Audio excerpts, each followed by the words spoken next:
Hi guys, আসসালামু আলাইকুম। Welcome to my channel. আজকে আমি আপনাদেরকে গ্রিল বানিয়ে দেখাবো। এই জন্য আমি একটা মুরগি নিয়ে নিয়েছি। মুরগিটার ওজন ছিল 1 কেজি 600 গ্রাম। এবার আমি মশলার কাজে চলে যাব। নিয়ে নিচ্ছি আদা বাটা। আপনার ঘরে যে মশলা আছে সেগুলো দিয়ে বানিয়ে ফেলতে পারবেন। এবার আমি নিয়ে নিচ্ছি রসুন বাটা। এরপর দিয়ে দিব পেঁয়াজ বাটা। আমি কিন্তু প্রত্যেকটা 1 চামচ করে দিচ্ছি। আমার এই চামচটা বড়, তাই সাইজে ছোটো মনে হচ্ছে। দিয়ে দিলাম জিরা বাটা। দিয়ে দিচ্ছি টক দই। আমার টক দইটা পানি কেটে গেছে, তাই এমন মনে হচ্ছে। পরবর্তীতে আমি আবারও দিয়ে নেব, যেহেতু পানি কেটে গেছে তাই সামান্য পরিমাণ দিলাম। আমি আরেকটু দিয়ে দিলাম। এটাও কিন্তু টক দই ডিপে রাখছিলাম, যার কারণে এরকম হয়েছে। তো এবার দিয়ে দিলাম গুঁড়া মরিচ, দিয়ে দিলাম মশলা। এটা কিন্তু মূলত গরম মশলা, আমি নিজেই বাসায় তৈরি করছি। দিয়ে দিলাম সামান্য পরিমাণ লবণ। দিয়ে দিচ্ছি জর্দার রং, কেননা জর্দার এই কালারটা দিলে দেখতে অনেক সুন্দর দেখাবে। এবার প্রত্যেকটা উপকরণ আমি ভালোভাবে মিশিয়ে নেব। আমি কিন্তু যে উপকরণগুলো ব্যবহার করছি প্রত্যেকটাই কিন্তু বাসার, মানে বাইরে থেকে আপনাকে আলাদাভাবে কিছু কেনা লাগবে না। ঘরের যে মশলা আছে সেগুলো দিয়ে করে ফেলতে পারবেন। দিয়ে দিলাম লেবুর রস। এ পর্যায়ে দিয়ে দিচ্ছি টমেটো সস। আমি আবারও এগুলো সব কিছু ভালোভাবে মিশিয়ে নেব। তার জন্য একটু চিনি দিয়ে নিচ্ছি। দিয়ে দিচ্ছি সরিষার তেল।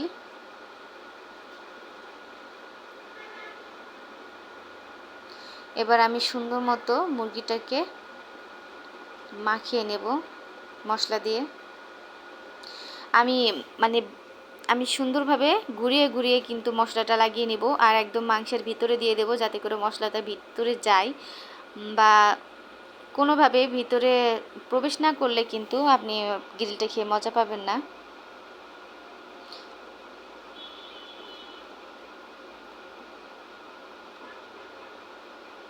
আমি এবার উল্টিয়ে নেব, উল্টিয়ে বাকি অংশ করে ফেলবো। আমি আবারও বলতেছি, আপনারা সুন্দর মতো চারিপাশে একদম মাংসের ভিতরে দিয়ে দিবেন, আর এভাবে ছিদ্র করে কেটে নেবেন, যাতে করে মশলাগুলো খুব সহজে ভিতরে যায়।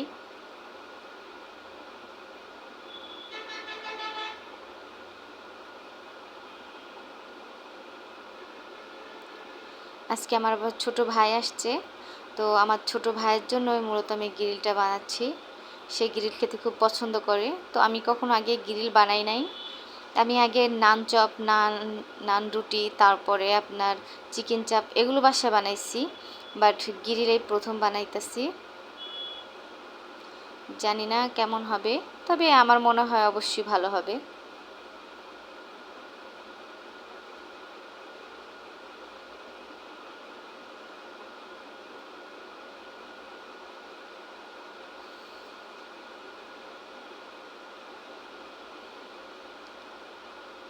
যাই হোক, একটু মিষ্টি করে ফেলছিলাম, অবশ্যই ভালো হয়েছিল। আমার হাজব্যান্ড খেয়েছে, আমার ছোট ভাই খেয়েছে, ছোট বোন খেয়েছে। আমি আবার মানে গ্রিল তেমন একটা পছন্দ না আমার, নানটা একটু পছন্দ, যদি হচ্ছে সঙ্গে যে নান চপটা থাকে। তো আমি চিকেন চাপ দিয়ে নানটা খেতে পারি, আর গ্রিলটা আমার ওরকম মানে খুব একটা পছন্দের তেমন কিছুই না, টুকটাক খাই। তো আমি এটা খেয়ে দেখি নাই, যেহেতু আমার ছোট ভাই, আমার বোন, আমার হাজবেন্ড তিনজনে খাইছে। তো একটা মুরগি তিনজনে খাইছে, এখানে আমি খেলে আর তার হয় না, এই জন্য আমি খেয়ে দেখি নাই। তবে আমার ভাই, আমার হাজবেন্ড, আমার বোন সবাই বলছে অনেক মজা হয়েছে।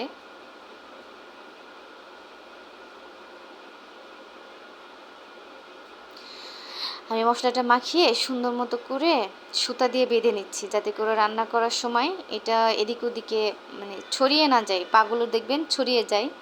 এর জন্য আমি সুন্দর করে সুতা দিয়ে বেঁধে নিচ্ছি, যাতে আমি সুন্দরভাবে এদিকে ওদিকে ঘুরিয়ে ঘুরিয়ে ভাজতে পারি। এটা হয়ে গেলে কিন্তু আমি এটা রেস্টের জন্য রেখে দেব 2.5 থেকে 3 ঘন্টা। আমি কিন্তু 3 ঘন্টায় রেখেছি।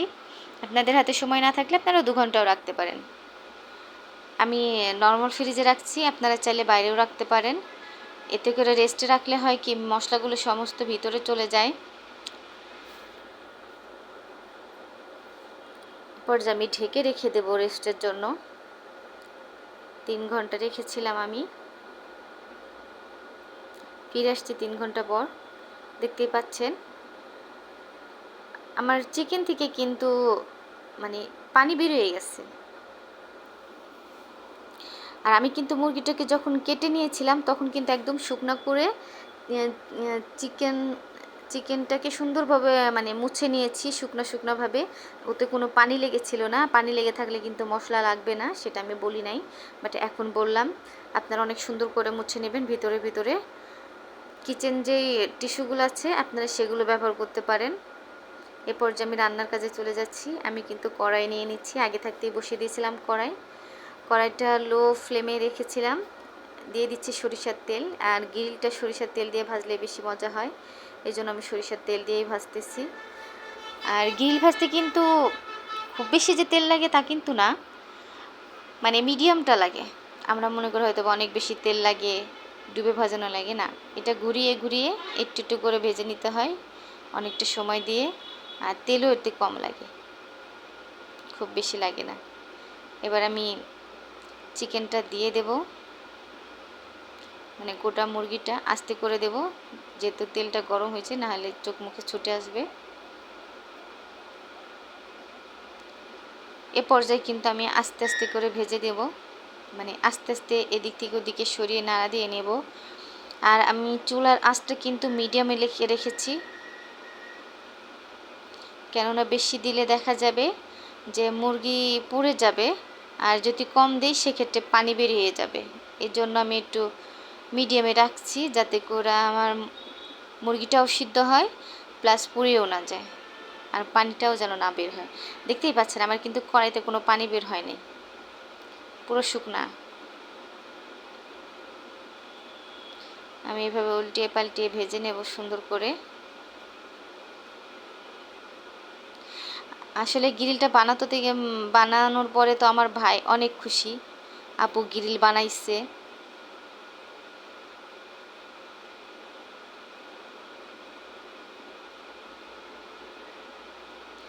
আর এছাড়াও আমার ছোট ভাই মানে খেতে অনেক লাইক করে, বাট তেমন খায় না, হালকা পাতলা একটু খায়। তবে সে বাইরের খাবারটা খেতে খুব লাইক করে, যেমন আমার হাজব্যান্ড লাইক করে, সেম আমার ভাইটুকু লাইক করে। তো আমি তো বাড়িতে থাকি না, এই জন্য ওইভাবে কোনো কিছু বানিয়েও দিতে পারি না। তো আমার ভাই আমার বাসাতে আসছে, এই জন্য আমি আমার ছোট ভাইয়ের জন্য গ্রিলটা বানাইছি।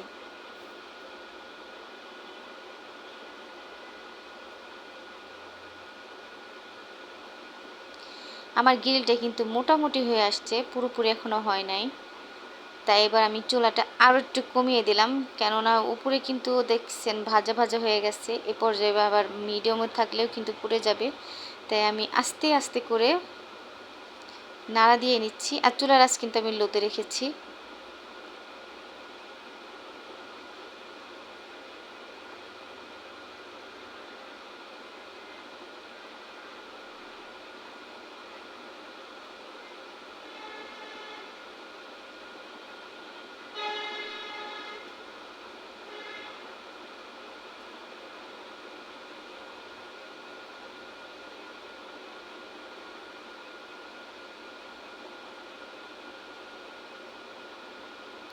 এ পর্যায়ে একটু ঢেকে দিলাম,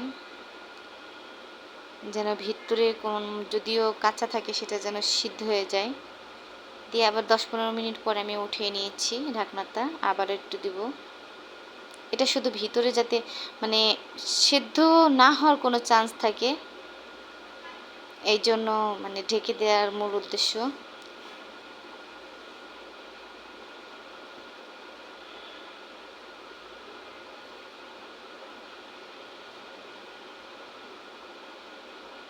এবার আমি উঠিয়ে নেব, হয়ে গেছে।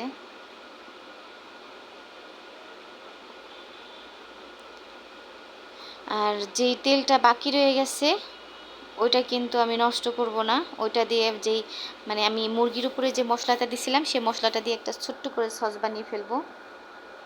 তাহলে এতে করে তেলটাও নষ্ট হবে না, মশলাগুলো ফেলে দেওয়া যাবে না, আর বাসায় তৈরি একটা সুন্দর সস হয়ে যাবে। ওটা দিয়েই কিন্তু গ্রিলটা খেতে পারবে। সামান্য একটু পানি দিয়ে দিলাম যাতে মশলাটা পুড়ে না যায়।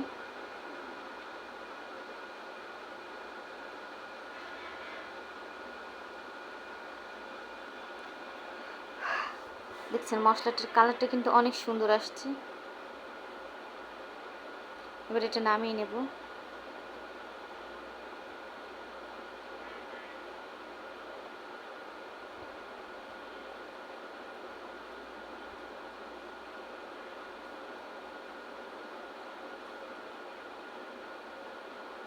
মশলাটা তো অনেক সুন্দর হয়েছে, দেখতেই পেলেন। এবার গ্রিলটাকে আমি কাটবো। তার আগে যে আমি সুতা দিয়ে বেঁধে নিয়েছিলাম সেই সুতাটা আগে কাটবো। তো এটা আমি ছুরির সাহায্যে কাটার চেষ্টা করতেছি, কিন্তু ছুরির সাহায্যে কিন্তু আমি এটা কাটতে পারি নাই। ছুরিটা ভিতরে চলে যায়। পরবর্তীতে আমি কেচি নিয়ে নিয়েছিলাম। তো এই পর্যায়ে আমি কেচি নিয়ে নিচ্ছি, কেচি দিয়ে সুতাটা কাটবো। আর যে টুকরা যে সুতাগুলো আছে সেগুলো কিন্তু আমি সুন্দর করে বেছে নেব একটা একটা করে, যাতে খাবারের ভিতরে এই সুতাগুলো না থাকে, কোনোভাবেই যেন না থাকে।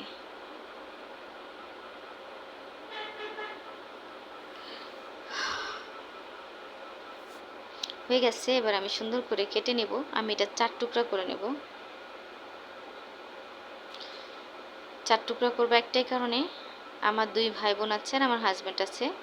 1 পিস বেশি কে খাইছে সেটা বলতে পারবো না, তবে 3 জনে 3 পিস খাইছে সেটা আমি জানি।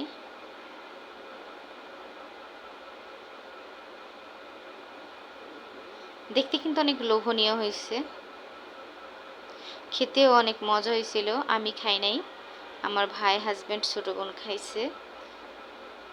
তো আমার ভাই তো আবার আবদার করছে যে আপু আরও একদিন বানিয়ে দেবে। আমি বলছি আচ্ছা ঠিক আছে, সময় পেলে অন্য আরেকদিন বানিয়ে দেব, এখন আর সম্ভব না। দেখতেই পাচ্ছেন টুকরো করে কাটা হয়ে গেছে। আমি এটা মানে টুকরো করে কেটে ওদের সামনে দিয়ে দেব, পরিবেশন করব। দেখতেই পাচ্ছেন। আসলে আমি ওইভাবে ডেকোরেশন করতে পারি না, এই জন্য আমি কিন্তু ডেকোরেশন করি না, শুধু হচ্ছে ভিডিওটাই করি। তো আমার ভিডিওটা ভালো লাগলে অবশ্যই সাবস্ক্রাইব করবেন আর আমার পাশে থাকবেন। অবশ্যই লাইক করবে, কমেন্ট করবেন। খোদা হাফেজ।